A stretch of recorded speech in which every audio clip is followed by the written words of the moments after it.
Yes. Hello friends, कैसे हैं आप? आशा करता हूं आप अच्छे होंगे, आपके घर पर सब अच्छे होंगे। हम लोग कर रहे थे क्लास 10 का सिविक्स एनसीईआरटी कर रहे थे, जो ये अभी हिंदी में चल रहा है। मैं इंग्लिश में भी स्टार्ट किया हूं। मैं इंग्लिश का मैं सोचा हूं पहले हिंदी का कंप्लीट कर दूं, फिर मैं इंग्लिश पढ़ाऊंगा, क्योंकि ऐसे में क्या होता है कि उधर जीएस सेक्शन भी पढ़ाना पड़ रहा है, हिंदी में पढ़ाता हूँ, इंग्लिश में, तो ये ब्रेक लेना पड़ता है, तो गैप मेंटेन हो जाता है ना, तो बिगड़ जाता है, मेरा संतुलन बिगड़ जाता है दिमाग का थोड़ा।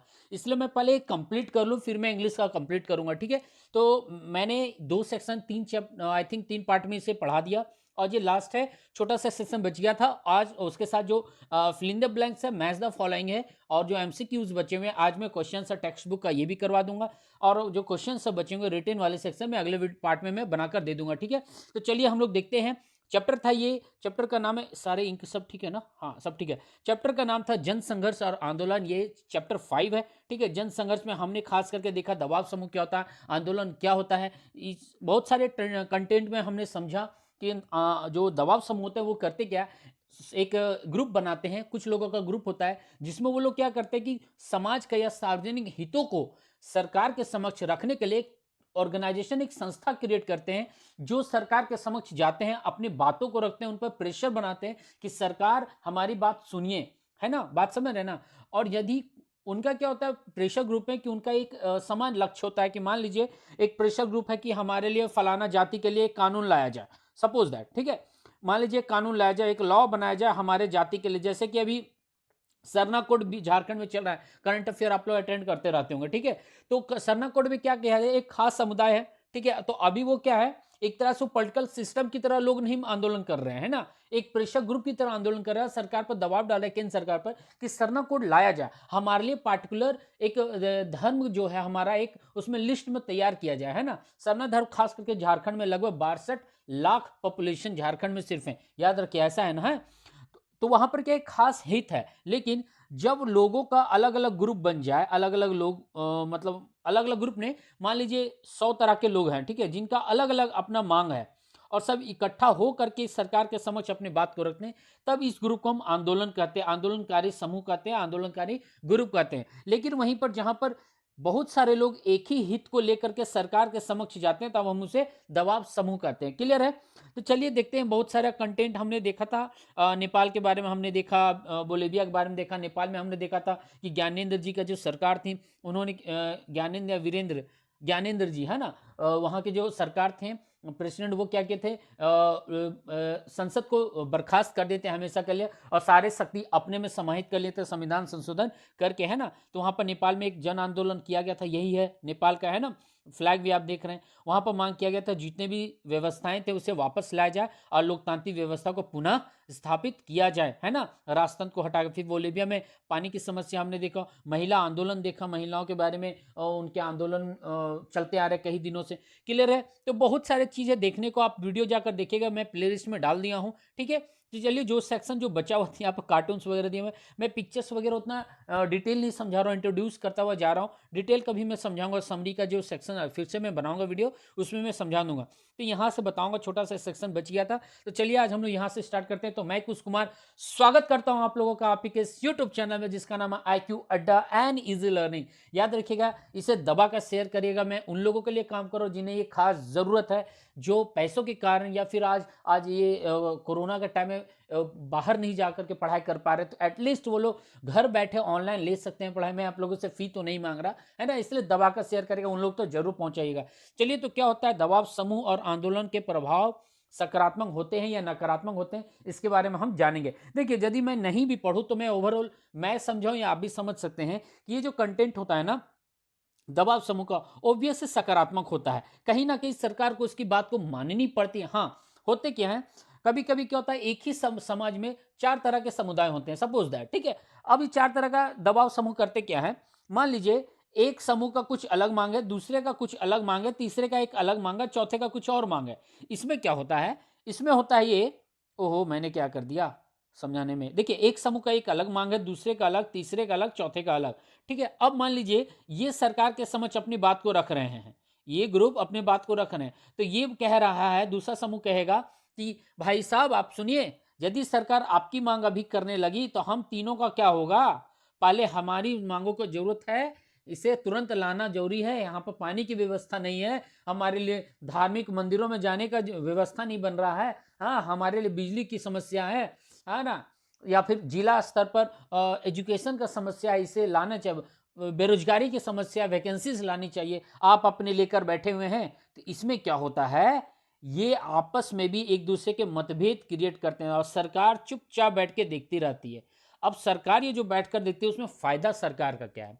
सरकार एक ऐसे रुख अपनाती है, मिड पाथ है ना, धम अपनाती है मिड पाथ अपनाती है, जिसका बौद्ध धर्म में बताया गया है। उसी टाइप से, उसी प्रकार ये लोग रास्ता अपनाते हैं। कुछ इनका हक लेते हैं, कुछ इनका हक लेते हैं, और ऐसा व्यवस्था बनाने की कोशिश करते हैं जो दोनों में संतुलन कायम कर सके और राजनीतिक व्यवस्था और लोकतांत्रिक व्यवस्था को सही तरीके से, सही मायने में चला सके, है ना। तो एक तरीके से देखिए, कुछ ना कुछ तो इसके लिए फायदे हुए, कुछ ना कुछ इसके लिए फायदे हुए। बात समझ रहे हैं ना मैं क्या कह रहा हूं? चलिए तो आज देखते हैं क्या है सेक्शन। सॉरी, आई थिंक पानी की जरूरत है मुझे, कोई बात नहीं, पहले खत्म कर देता हूं, ठीक है। तो देखते हैं क्या कहता है। तो सवाल यहां पर उठता है, क्या दबाव समूह और आंदोलन के प्रभाव सकारात्मक होते हैं? एक क्वेश्चन मार्क पूछा गया है, सवाल हमसे किया गया है, तो इसका उत्तर हम यहां देखिए क्या कहता है। शुरुआती तौर पर लग सकता है कि किसी एक ही तबके के हितों की नुमाइंदगी करने वाले दबाव समूह लोकतंत्र के लिए हितकर नहीं है। कह रहे हैं यहां पर ऐसा पॉसिबिलिटी है कि कोई एक खास समूह या कोई एक खास ग्रुप एक खास तबके का, एक खास समुदाय का हित को यदि प्रेजेंट करता है, सामने रखता है, तो हो सकता है कि वो ऐसा लगे कि ये हितकर नहीं हो, इससे कोई फायदा नहीं होने वाला, हमें दूसरे कदम अपनाने होंगे या फिर दूसरा संस्था बनाना पड़ेगा, है ना। तो ये कह रहा, आगे लिखता है, लोकतंत्र में किसी एक तबके के किधर है भाई साहब, हाँ, तबके के नहीं बल्कि सबके हितों की रक्षा होनी चाहिए। कहने का मतलब यहाँ पर लोकतंत्र में कहता है किसी एक खास समुदाय अपने प्रेशर ग्रुप या आंदोलन करके सिर्फ अपना ही बात सरकार के समक्ष रखे, ऐसा बात नहीं हो सकता है। ये लोकतांत्रिक व्यवस्था है, समाज में हर किसी को हक होना चाहिए, हर किसी की मांग सरकार के समक्ष रखनी चाहिए, है ना। तो यही कह रहा है। आगे कहता है, यह भी लग सकता है कि ऐसे समूह सत्ता का इस्तेमाल तो करना चाहते हैं लेकिन जिम्मेदारी से बचना चाहते हैं। बात समझ रहे ना, हाँ, ऐसा होता है कभी कभी, क्या है, राजनीतिक दल भी हो या फिर दबाव समूह आपका बात तो समक्ष रख देते हैं, लेकिन रखने के बाद जिम्मेदारी उठाने को तैयार नहीं होते हैं, ऐसा देखा गया है, ठीक है। सच पूछे तो कांग्रेस पार्टी का भी यही हिसाब है। भारत के संदर्भ में मैं बोलूँ तो होता है क्या है कि वहां के जो अध्यक्ष है, एक परिवारवाद से चलता आ रहा है, दूसरे में होता नहीं। मैंने खुद ऑब्जर्व किया, मैं किसी का समर्थन या किसी का विरोध नहीं कर रहा हूं, और यही एक सबसे बड़ा रीजन मैं मानता हूं कि पब्लिक का पॉइंट ऑफ व्यू बिगड़ रहा है। वहां ओरिजिन सेंटर यदि सुधर जाए ना, तो व्यवस्था सुधरने लगेगी, है ना। आगे चलिए, ऐसा भी मैं मानता हूं कि राहुल गांधी से लाख गुना बेहतर कौन है, मैं खुद कहता हूं लालू प्रसाद यादव जी का बेटा है, अखिलेश यादव है, उधर बाल ठाकरे परिवार के हैं, है ना। ये लोग मुझे राहुल गांधी से बेटर लगते हैं, ऑनेस्टली बता रहा हूं मैं, ठीक है। बात बाकी आप लोगों का पॉइंट ऑफ व्यू अलग होगा। देखते क्या है। आगे कहता है, राजनीतिक दलों को चुनाव के समय जनता का सामना करना पड़ता है, लेकिन ये समूह जनता के प्रति जवाबदेह नहीं होते हैं। हाँ भाई, अभी मैं तो वही कह रहा हूं ना, कुछ ऐसे राजनीतिक पार्टी है जो सामने तो आते हैं लेकिन आंसरेबल होने को तैयार नहीं होते वो लोग, है ना, रिस्पॉन्सिबिलिटी लेना नहीं चाहते हैं। यही कारण से वो लोग इनडायरेक्टली दबाव समूह की तरह रोल निभाते हैं सरकार में। आगे कहता है, कहां चला गया, संभव है कि दबाव समूहों और आंदोलनों को जनता से समर्थन अथवा धन ना मिले। कभी कभी ऐसा भी हो सकता है कि दबाव समूहों को बहुत कम लोगों का समर्थन प्राप्त हो, लेकिन उनके पास धन ज्यादा हो और इसके बूते अपने संकुचित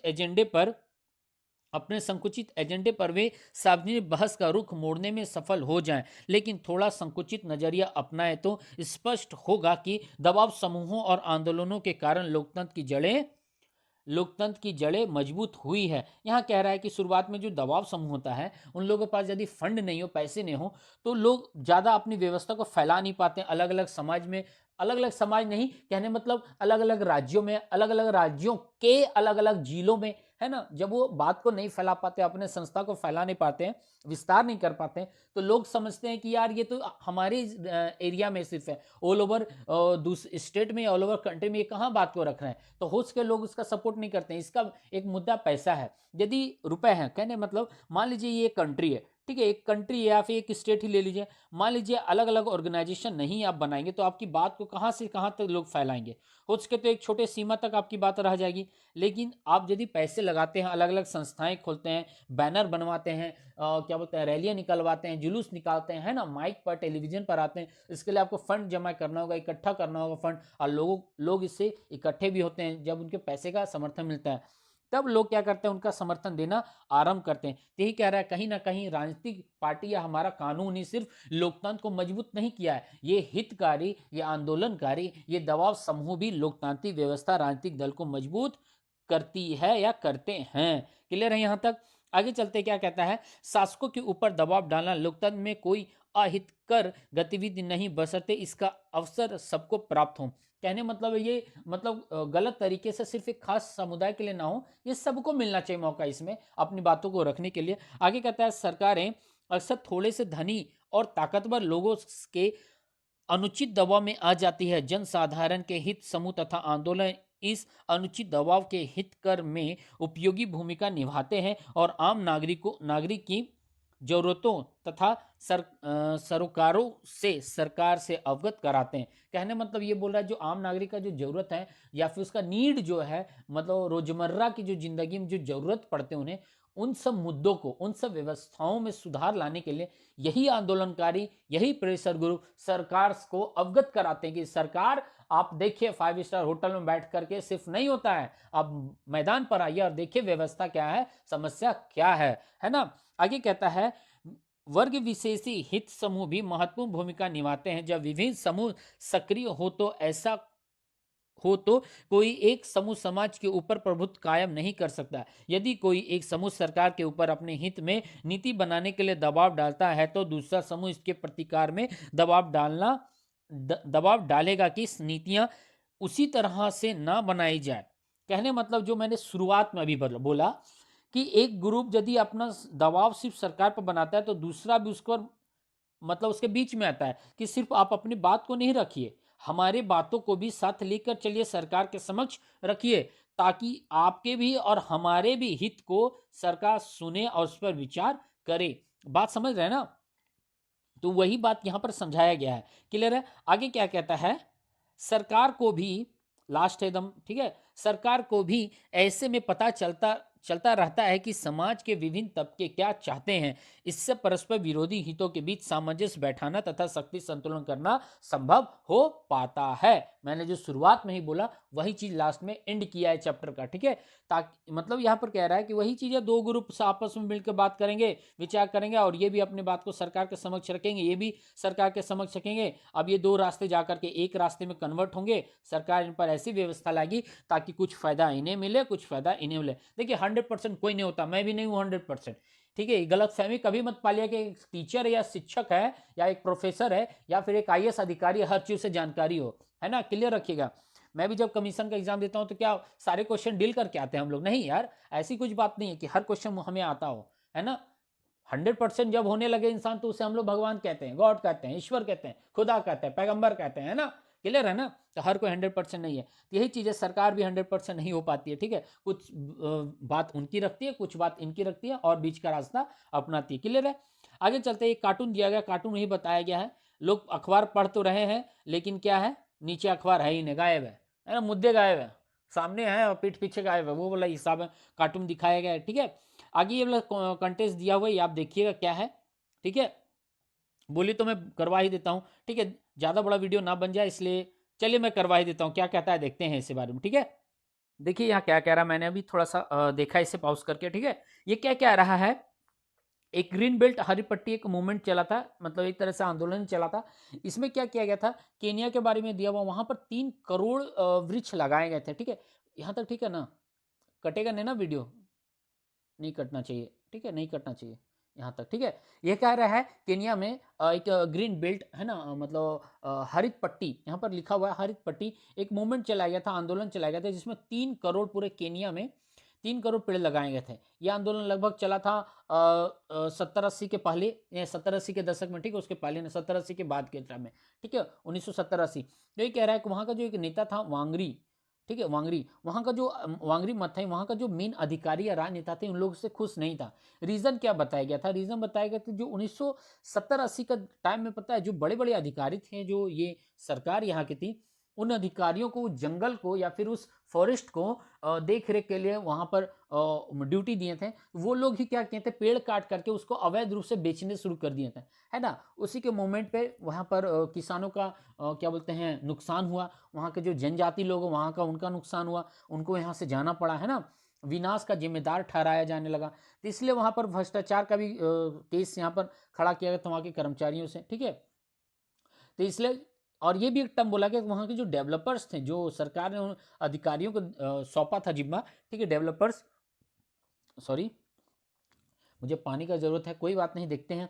तो वहाँ के जो डेवलपर्स थे वो लोग क्या किए थे, उन लोग खुद ही ये अवैध काम करना शुरू कर दिए थे, है ना? कोई और काट उट नहीं रहे थे, ये लोग अधिकारी वो काम कर रहे थे। तो उसी के बेसिस पे एक छोटा सा आर्टिकल आप देखिएगा, इस पर सवाल किया गया कि यहाँ पर सामाजिक आंदोलन जो ये लोकतांत्रिक व्यवस्था में सरकार का कैसा पॉइंट ऑफ व्यू है, इस पर आपको आपका विचार मांगता है या आपको देना है। क्लियर है? अब चलते हैं हम लोग क्वेश्चन से। मैंने पहले बताया था जो फिल इन द ब्लैंक्स जो है और जो मैच द फॉलोइंग है, आज हम उन्हें देखेंगे। फिर जो बचा हुआ पार्ट है क्वेश्चन से मैं बाद में देखूंगा। तो क्वेश्चन नंबर 6 से यहाँ पर बचा हुआ था, बचा हुआ बोलता हूँ, ठीक है, स्टार्ट होता है फिल इन द ब्लैंक्स। तो सवाल यहाँ पर है, पहला क्वेश्चन यहाँ पर question number 6 fill in the blanks है। कहता है जो संगठन विशिष्ट सामाजिक वर्ग जैसे मजदूर, कर्मचारी, शिक्षक व और वकील आदि के हितों को बढ़ावा देने के लिए गतिविधियां चलाते हैं, जिन्हें डैश कहा जाता है, उन्हें क्या कहा जाता है? इसके बारे में आंसर आपको कहाँ मिलेगा? तो चलिए मैं आंसर इसका मैं दिखा देता हूँ, इसका आंसर कहाँ आपको मिलेगा। ठीक है, देखिए इसका आंसर आपको मिलेगा ऐसे। इसका आंसर मैं बता देता हूँ, इसका समूह आंसर होगा दबाव समूह। ठीक है, प्रेशर ग्रुप इसका आंसर आप लिख लीजिएगा जितने भी। और मैं बताता हूँ जितना भी मैं मार्क करता रहता हूँ, कहाँ गया वो, जा गुम हो गया, ये गुम हो गया, नहीं मिल गया। देखिए यहाँ पर लिखा हुआ है ना, मजदूर संगठन, व्यावसायिक संघ, पेशेवर, लास्ट में देखिए, लास्ट ये वाला सेक्शन में, इस जगह पोर्शन पर। ठीक है, मजदूर संगठन, व्यावसायिक संघ और पेशेवर जैसे वकील, डॉक्टर, शिक्षक आदि, ये निकाय ये सारे निकाय क्या है, दबाव समूह के उदाहरण है ना? प्रेशर ग्रुप के ये सारे क्या उदाहरण है। आंसर मिल गया आपको। देख लीजिए ये पिक्चर है ना, ये पिक्चर यहाँ पर टाइटल देख लीजिए, वर्ग विशेष का हित समूह, वहीं पर आपको आंसर इसका मिल जाएगा। क्लियर है? 6 का आंसर क्या होगा, दबाव समूह होगा। 7 क्या कहता है, देखते हैं 7 क्वेश्चन नंबर, हाँ 7 क्या कहता है, कुछ सेंटेंस दिया हुआ, आपको बताना है सही गलत क्या है। ठीक है, कहता है निम्नलिखित में किस कथन से स्पष्ट होता है कि दबाव समूह और राजनीतिक दल में अंतर होता है? कौन सा ऐसा वाक्य है जिसमें हम पता करते हैं राजनीतिक दल और प्रेशर ग्रुप अलग होता है? तो पहला कहता है राजनीतिक दल राजनीतिक पक्ष लेते हैं, जबकि दबाव समूह राजनीतिक मसलों की चिंता नहीं करते। हाँ जी, ये तो सही है। ठीक है, लेकिन हमसे क्या पूछा, अंतर पूछा है। तो क्वेश्चन के अकॉर्डिंग ये सेंटेंस सही है, लेकिन क्वेश्चन के अकॉर्डिंग गलत है। दूसरा कहता है दबाव समूह कुछ लोगों तक ही सीमित होते हैं, जबकि राजनीतिक दल का दायरा ज्यादा लोगों तक फैला होता है। हाँ जी, ये भी सही है, लेकिन क्वेश्चन के अकॉर्डिंग ये भी गलत है। तीसरा कहता है दबाव समूह सत्ता में नहीं आना चाहते, जबकि राजनीतिक दल सत्ता हासिल करना चाहते हैं। हाँ जी, ये भी सही है, और ये बहुत बड़ा अंतर है, डिफरेंस दोनों में क्रिएट करता है, इसे सेव करके रखते हैं। चौथा कहता है दबाव समूह लोगों की लामबंदी नहीं करते, जबकि राजनीतिक दल करते हैं। जी ये गलत है, ये तो क्वेश्चन के अकॉर्डिंग में नहीं जा रहा। तो आपको आंसर मिल गया, हमारा आंसर है सी नंबर। ये डिफरेंस है कि ये दबाव समूह राजनीतिक पार्टी बनाना नहीं चाहते, लेकिन ये कुछ ऐसे ग्रुप होते हैं जो राजनीतिक पार्टी बनाकर सरकार बनाना चाहती है। क्लियर है? यहाँ तक। 8 नंबर क्या कहता है, मैच द फॉलोइंग है। तो चलिए मैच करना स्टार्ट करते हैं। अच्छा, नीचे कॉलम दिया हुआ है, हमें इसी से चूज करना है। ठीक है, देखिए क्या कहता है। पहला कहता है किसी विशेष तबके या समूह के हितों को बढ़ावा देने वाली संगठन। बढ़ावा देने वाली संगठन क्या होगा? तो आंदोलन होगा, राजनीतिक दल होगा, वर्ग विशेष के हित समूह या लोक कल्याणकारी हित समूह। देखिए यहाँ पर बोल रहा है किसी विशेष तबके, किसी विशेष तबके, तो यहाँ पर विशेष वर्ग नजर आ रहा है, तो इसलिए पहला का 3 होगा। तो पहला का 3 कहाँ कहाँ है, क में है, ख में है, तो ये दोनों को आप हटा दीजिए, ये दोनों आप हटा दीजिए, आपके पास 2 बचा। दूसरा कहता है जन सामान्य, अच्छा दूसरा का भी फोर्थ ही जाना चाहिए इसके हिसाब से। ठीक है, देखते हैं जन सामान्य के हितों को बढ़ावा देने वाले संगठन। हाँ जी, लोग कल्याणकारी काम करते हैं ये लोग, क्योंकि जन सामान्य मतलब सभी के लिए हैं ये, है ना? यहाँ पर जाएगा 2 नंबर, 2 का फोर्थ। क्लियर है? तीसरा कहता है किसी सामाजिक समस्या के समाधान के लिए चलाया गया एक ऐसा संघर्ष जिसमें संगठित सांगठनिक संरचना को भी सकती है और नहीं। क्या कह रहा है, फिर से मुझे पढ़ने दीजिए। कहता है किसी सामाजिक समस्या के समाधान के लिए चलाया गया ऐसा संगठन जिसमें सांगठिक संरचना हो भी सकती है और नहीं भी। अच्छा, कह रहा है कि जो ऑर्गेनाइजेशन पॉइंट ऑफ व्यू उसमें हो सकता है या फिर बिना ऑर्गेनाइजेशन या बिना संस्था बनाए काम करती है। तो इसका क्या होगा, देखिए बिना संस्था बनाए यदि रोड पर लोग आ जाते हैं तो उसे हम आंदोलन कहते हैं। बात समझ लो, उसे क्या कहते हैं, आंदोलन कहते हैं हम लोग। तो इसका आंसर क्या जाएगा, 3 का जाएगा 1 नंबर आंदोलन। तो बच गया आपका 4 का, ऐसा संगठन जो राजनीतिक सत्ता पाने की गजर में गरज में, ठीक है, गरज में, ठीक है। एक्चुअली क्या होता है, कुछ कुछ वर्ड सडनली मिलता है तो चेंज हो जाता है, ठीक है। और हिंदी में हम लोगों को पढ़ा हुआ नहीं है, इंग्लिश में पढ़ा हुआ, कोई बात नहीं। कहता है गरज से लोगों को लामबंद करते हैं। हाँ जी, ये तो राजनीतिक दल ही है, क्लियर है यहाँ पर। तो इसका आंसर जाएगा आपका 2 नंबर। बात सही है, समझ में आ रहा है ना आपको? नहीं समझ में आ रहा तो फिर से वीडियो पॉज करिए या फिर वापस जाइए, फट से ना देखिए। तो 8 का बी होगा इसका आंसर, क्लियर है। आगे चलते हैं, क्वेश्चन नंबर 9 क्या कहता है। क्वेश्चन नंबर 9 भी है यहाँ पर, मैच द फॉलोइंग है। कहता है सूची मिलन है तो दबाव समूह क्या आ जाएगा, दबाव समूह। देखिए दबाव समूह का जाएगा खाद्य विक्रेताओं का संघ। क्यों, क्योंकि दबाव समूह क्या होता है, एक तरह का ऑर्गेनाइजेशन है, संगठन बना के वो काम करता है कभी ना कभी, और जो बिना संगठन के काम करता है उसे आंदोलन हम कहते हैं। दूसरा कहता है लंबी अवधि का आंदोलन, लंबी अवधि का आंदोलन महिलाओं के लिए चला था, ये 3 नंबर जाएगा। एक मुद्दे पर आधारित आंदोलन, एक मुद्दे पर आधारित आंदोलन, ये था हमारा नर्मदा बचाओ आंदोलन। बात समझ रहे ना, क्लियर है ना। और लास्ट बचता है राजनीतिक दल। राजनीतिक दल कौन बना था, असम का जो गण परिषद था, बाद में वो असम में राजनीतिक दल बन करके सरकार में आती है, पावर में आती है। तो इसका आंसर क्या आ जाएगा, पहला का 4 यहाँ है, और दूसरा का जाएगा 3, दूसरा का 3 यहाँ भी है, ठीक है। और तीसरा का जाएगा पहला, तीसरा का पहला, और चौथा का दूसरा। हाँ, तो 9 का हो जाएगा 1 नंबर, 9 का आंसर जाएगा आपका 1 नंबर, क्लियर है। आगे चलते क्या कहता है, 10 नंबर कह रहा है दबाव समूह और राजनीतिक दलों के बारे में निम्नलिखित कथनों पर विचार कीजिए और जो सही है उसका विकल्प चयन करके हमें आंसर बताना है। तो इसका आंसर क्या होगा, कहता है पहला, दबाव समूह समाज के किसी खास तबके के हितों की संगठित अभिव्यक्ति होती है। हाँ, ये तो सही है, ओवियस है ना, किसी एक खास संगठन या किसी एक खास ग्रुप से जुड़ा हुआ होता है दबाव समूह, उनकी मांग एक खास मांग होता है, उन लोगों का विचारधारा होता है, क्लियर है। तो यहाँ तक एक सही है। दूसरा कह रहा है दबाव समूह राजनीतिक मुद्दों पर कोई ना कोई पक्ष लेते हैं। हाँ, राजनीतिक मुद्दों पर कोई ना कोई पक्ष लेते हैं, तभी तो राजनीतिक पार्टी के द्वारा ही सरकार को जगाती है। तीसरा कहता है सभी दबाव समूह राजनीतिक दल होते नहीं, दबाव समूह तो राजनीतिक दल होते ही नहीं है ना, राजनीतिक दल का रोल निभाते हैं लेकिन राजनीतिक दल होते नहीं है, ठीक है। तो 10 का आंसर जाएगा 1 और 2। 1 और 2 कहाँ है आपका, यहाँ पर है आपका, ठीक है। चलिए यहाँ तक ठीक है। क्वेश्चन में बाकी जो भी है क्वेश्चन से लिखने का है। तो आज इतना ही है, ठीक है। वीडियो पसंद आए तो लाइक शेयर कमेंट जरूर करिएगा। चैनल पर यदि आप नए तो सब्सक्राइब करके इसके बेल आइकन टन जरूर दबाइएगा, ताकि जब भी मैं वीडियो डालूं आपको नोटिफिकेशन पहुंच जाए, चला जाए, ठीक है। चलिए घर पर रहिए, सुरक्षित रहिए, बड़ों से आशीर्वाद लेते रहिए, छोटों को प्यार देते रहेगा, और घर पर रहिए, सुरक्षित रहेगा। फिर मिलता हूं मैं, थैंक यू वेरी मच।